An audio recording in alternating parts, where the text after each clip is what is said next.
Right now at 6, a fiery crash and a split-second decision for first responders. Saw this car fully involved and realized that this woman was still trapped in the car.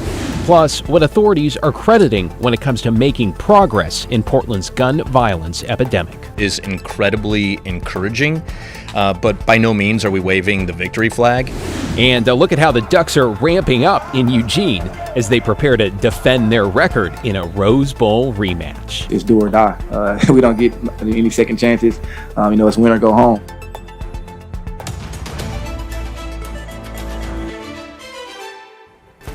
Good evening. David Molko here on this Friday evening where it is 50 degrees in the Rose City and the rain, yes, it has returned, bringing with it yet another round of heavy snow for the Cascades. We're also tracking winds, big surf, and the threat of sneaker waves on the coast as we head into the final weekend of 2024. Let's get right to Chief Meteorologist Matt Zafino. Matt, sounds like the wind won't be as big a deal this time around, though. No, it won't. But, you mentioned all the things we're watching, and this is the season of what now, because there's just a lot going on. You see the rain at the coast. At Newport right now, the winds, though, have backed on off. They're only gusting to 18 miles an hour. They gusted a couple hours ago about 33 miles an hour. So the reason for that is the front is moving inland. Salem still at 11, actually now down to 8 miles an hour, raining pretty good down at the state capitol. In fact, look at the heavy rain that rolled on through the Portland area, now pushing up into eastern Clark County and western Skamania County. You're going to get drenched. Well, it's been raining all day pretty much, but the rain's going to pick up a bit as that batch moves on in. As we zoom out, though, you can see off the coast, it's beginning to look a little moth-eaten here. So we will transition to showers later on tonight. Get rid of the steady rain, but the showers will be frequent. Occasionally, they'll be heavy, but the rainfall rates should begin to back off. That said, it's going to stay wet through the weekend. Here are the rainfall totals that we've had so far to date. Not quite a half an inch in Portland, but well over 3/4 of an inch in Salem and nearly an inch and a half at Tillamook. It's come down hard there.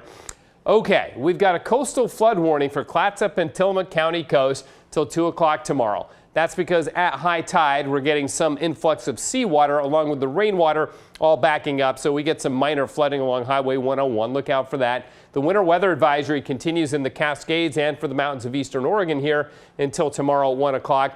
We're getting a lot of snow, as you know, but it's been a very heavy, wet snow. If you like making snowballs, this is the snow for you. So keep that in mind. It also is slippery in the passes because of this heavy, wet snow.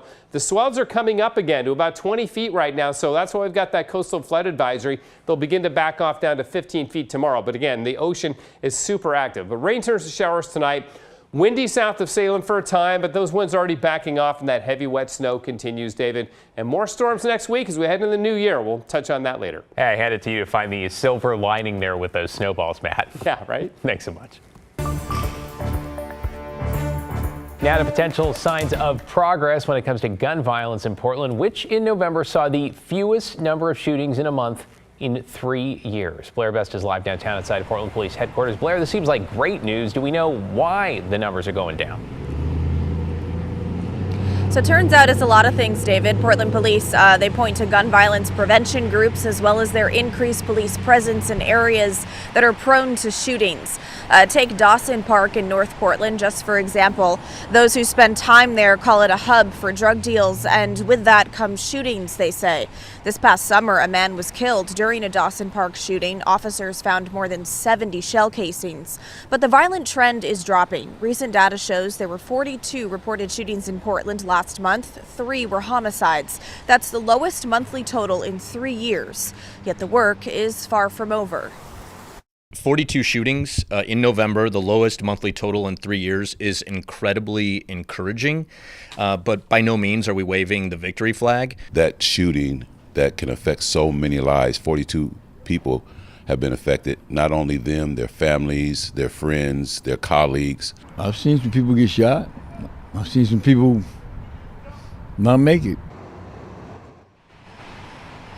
Now, Portland is also on track to see fewer shootings overall this year compared to last year. And this is also part of a national trend. Data shows that gun violence is dropping dramatically across the country. And Portland police also point to the weather. They say when it's cold and rainy, they often see less shootings. David? Yeah, Blair Best downtown. Blair, appreciate your reporting as always.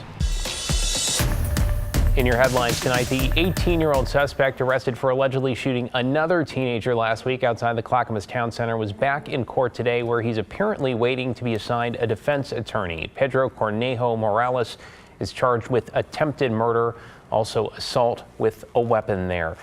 He's accused of shooting a 15-year-old in the hand. He is set to be arraigned on Tuesday. We're learning more tonight about a fatal Christmas Eve crash on I-5 near Albany. Oregon State Police say around 1:30 Tuesday morning, 35-year-old Cassie Martinez of Salem was speeding the wrong way in the northbound lanes in an SUV when she crashed head-on into a Sprinter van driven by a woman from California. Martinez died at the scene along with a passenger in the van, 34-year-old Lin Wang.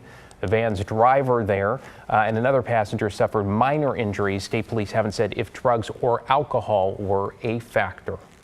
And Oregon's governor has reportedly decided not to use a plot of rural land near Hills Road to boost the semiconductor industry. According to both OPB and the Oregonian, the governor will not use her limited executive power to expand the urban growth boundary, bringing in nearly 400 acres near Highway 26 and Jackson School. Kovtech's power expires at the end of the year. In a statement to OPB, the governor's office says it does not think there is a legal path forward to bring in the additional acreage. The state recently missed out on 2 federal semiconductor research centers, with the projects going to other states. There's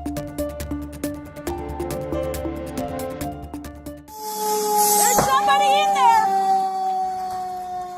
Well, we are following up this evening on this incredible video that shows first responders working as quickly as they can to save a woman trapped inside that burning car. Today, we heard from one of the firefighters who helped save her life. Celine Stevens is live at the crash site in Southeast Portland with that part of the story. Celine? David, I spoke with Portland Fire and Rescue earlier today, and they told me a rescue like this one is rare. And they told me that in a case like this, it came down to a matter of seconds to determine the fate of that driver. In my 25 years with Portland Fire, I've done 2 rescues similar to this.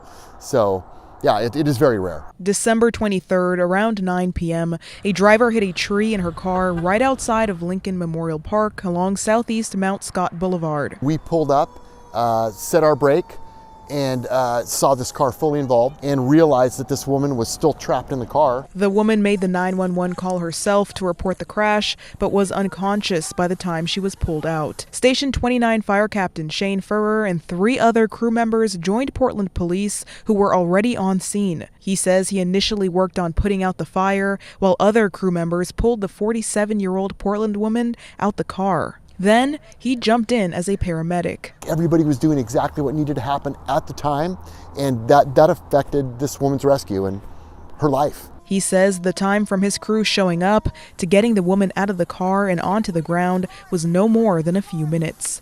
A PPB officer initially started CPR on the woman.